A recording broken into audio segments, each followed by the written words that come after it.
মুসলিম হয়ে জন্মেছি, শান্তি ধর্মে আছি, তাও কেন চারিদিক থেকে কষ্ট, একদিক থেকে নয়, চারিদিক থেকে কষ্ট হবে।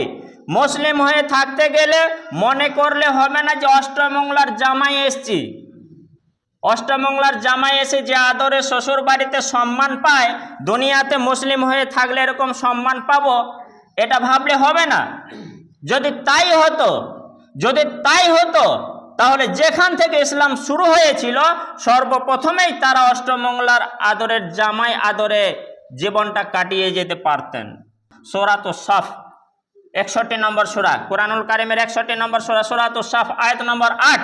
মহান আল্লাহ তাআলা বলেন, ইউরিদুনা লিইউতফিউ নূরাল্লাহি বিআফওয়াহিহিম ওয়াল্লাহু মুতিম্মু নূরিহি ওয়ালাউ কারিহাল কাফিরুন। কি সুন্দর কথা, একটা একটা করে বলি। ইউরিদুনা তারা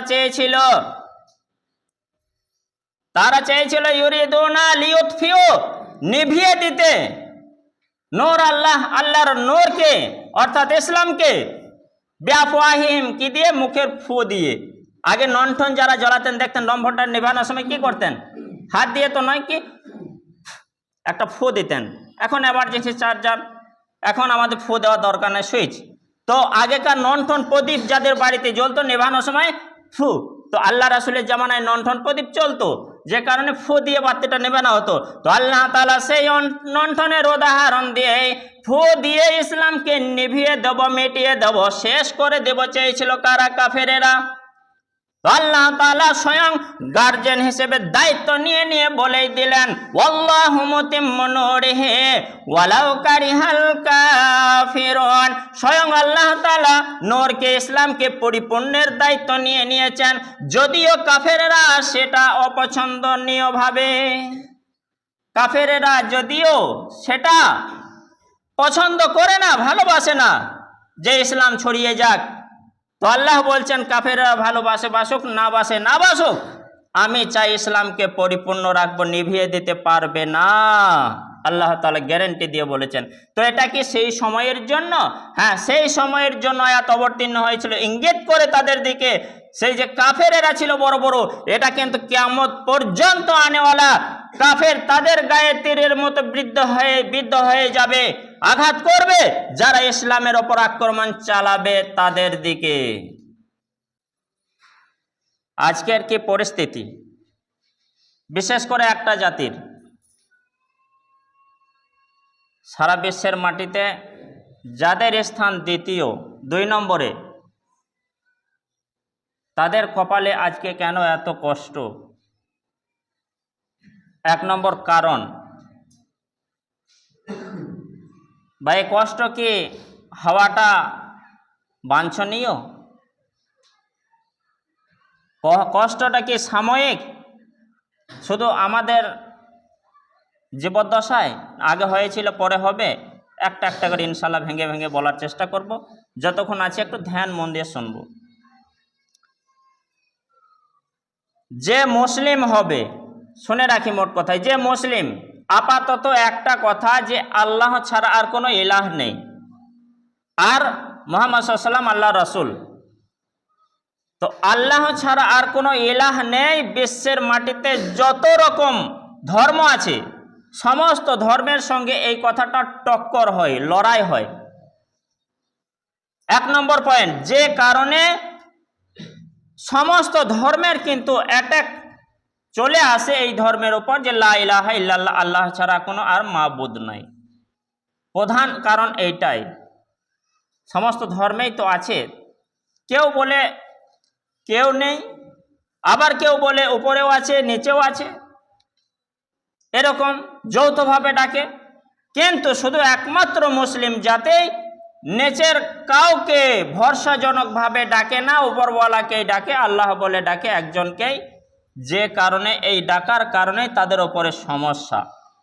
বলে রাখি, আমাদের মনে রাখতে হবে যে আমি যদি বলি মুসলিম, আমাকে টেনশন, চিন্তায় হয়রানে পড়লে হবে না যে মুসলিম হয়ে জন্মেছি, শান্তি ধর্মে আছি, তাও কেন চারিদিক থেকে কষ্ট, একদিক থেকে নয়, চারিদিক থেকে কষ্ট হবে। মুসলিম হয়ে থাকতে গেলে মনে করলে হবে না যে অষ্টমঙ্গলার জামাই এসছি। অষ্টমঙ্গলার জামাই এসে যে আদরে শ্বশুর বাড়িতে সম্মান পায়, দুনিয়াতে মুসলিম হয়ে থাকলে এরকম সম্মান পাবো, এটা ভাবলে হবে না। যদি তাই হতো তাহলে যেখান থেকে ইসলাম শুরু হয়েছিল সর্বপ্রথমেই তারা অষ্টমঙ্গলার আদরের জামাই আদরে জীবনটা কাটিয়ে যেতে পারতেন। কিন্তু না, ইতিহাস শুনুন, ইতিহাস বুঝুন, ইতিহাস পড়ুন, ইতিহাস দেখুন, আমাদের কপালে কি কষ্ট আছে। কিচ্ছু হয়নি তাদের তুলনায়, আংশিক, তুচ্ছ, ক্ষুদ্র, অল্প স্বল্প। আমাদের এখানে যতজন উপস্থিত হয়েছে ভিটে মাটি কাউকে ছাড়তে হয়নি, ইসলামের দায়ে ছাড়তে হয়নি। ইসলামের জন্যে আমাদের কাউকে ভিটে মাটি মাতৃভূমি ছাড়তে হয়নি। ইসলামের জন্য আমাদের এখনো পর্যন্ত কাউকে প্রাণ দিতে হয়নি। তবে হতে পারে, কিন্তু সাহাবীদের জামানায় শুধু ইসলামটুকু জিইয়ে রাখার জন্য, টিকিয়ে রাখার জন্য, বাঁচিয়ে রাখার জন্য দুনিয়ার সমস্ত সম্পদকে ত্যাগ করতে হয়েছে, দুনিয়ার সমস্ত আত্মীয় স্বজন রিলেটিভকে ছেড়ে দিতে হয়েছে। এমনকি হযরত আবু বকর গেলেন আল্লাহ রাসূলের সাথে সাল্লাল্লাহু আলাইহি ওয়াসাল্লামের সাথে সবকিছু ত্যাগ করে। পারবো? আধার কার্ডে, ভোটার কার্ডে, রেশন কার্ডে, প্যান কার্ডে আব্দুস সামাদ নামটা থাকতে পারে, আমাকে এতটুকু চাপ দিলে বলবো না যে ধর্মটাই মানতে বলছো ঘাড় পেতে মেনে নি, কিন্তু ভিটে মাটি ছাড়তে দিও না, এত সম্পর্ক ত্যাগ করতে পারবো না।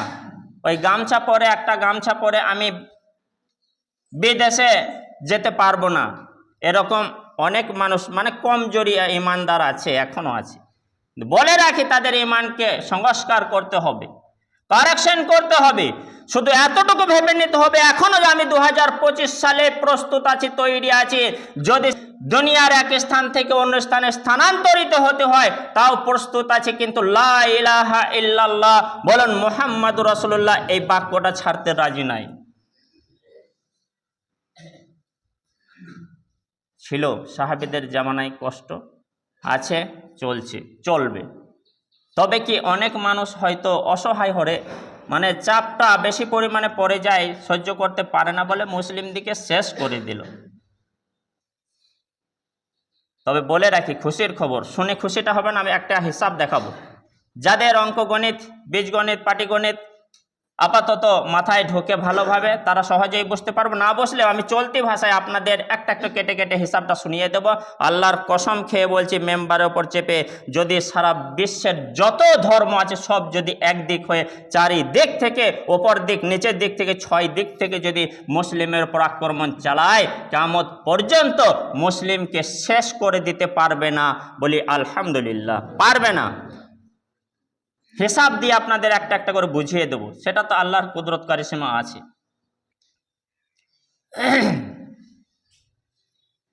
যদি পারতো, একটাই সুযোগ ছিল দুনিয়া থেকে ইসলামকে মিটিয়ে দেওয়ার, একটাই সুযোগ, last chance by first chance, প্রথম সুযোগ, শেষ সুযোগ, সেটা চলে গেছে, মিস হয়ে গেছে, হাতছাড়া হয়ে গেছে কাফেরদের কাছে, মুশরিকদের কাছে। যদি পারতো সেই সময়টায় ইসলাম আর দুনিয়ার মাটিতে থাকতো না, কিন্তু সেই সুযোগটা তারা হাতছাড়া করছে, আর কখনো পারবে না। সেটা কখন জানেন? বিশ্বের মাটিতে যখন, সারা পৃথিবীর মাটিতে মাত্র সদস্য সংখ্যা ছিল 313। কয়জন বললাম? 313টি, মাত্র 313 জন ছিল। সেই সময় যদি শেষ করে দিতে পারত, অর্থাৎ বদর প্রান্তে যদি মুসলিমদের শেষ করে দিতে পারত, দুনিয়ার মাটিতে আর ইসলাম জাতি বলে থাকতো না। কিন্তু সেটা পারেনি। আর কিন্তু পরবর্তীতে স্টেপে গাছ দেখেছে তো, প্রথমে একটা, তারপর ওখান থেকে শাখা প্রশাখা দুটা হতে হতে হতে হতে কত বড় একটা ছায়া আকারে বৃদ্ধি পায়। সে মুসলিম সারা বিশ্বে ছড়িয়ে গেছে, নিউজিল্যান্ড থেকে কানাডা, আমেরিকা পর্যন্ত। ইসলামকে আর শেষ করতে পারবে না, ওই শেষ সুযোগ চলে গেছে। তাহলে কোরআনের একটা আয়াত আপনাদের বলি, তারপরে হিসাবটা শুনিয়ে আবার একটা আয়াত ইনশাল্লাহ বলব। সেই সময়ে তারা চেষ্টা করেছিল, আল্লাহ তাআলা বুঝে নিলেন, আল্লাহ তাআলা নবীর ওপরে জিবরাইলের মারফতে পাঠিয়ে দিলেন। সূরাতুস সাফ 61 নম্বর সূরা, কোরআনুল কারীমের 61 নম্বর সূরা, সূরাতুস সাফ আয়াত নম্বর 8। মহান আল্লাহ তাআলা বলেন ইউরিদুনা লিইউতফিউ নূরাল্লাহি বিআফওয়াহিহিম ওয়াল্লাহু মুতিম্মু নূরিহি ওয়ালাউ কারিহাল কাফিরুন।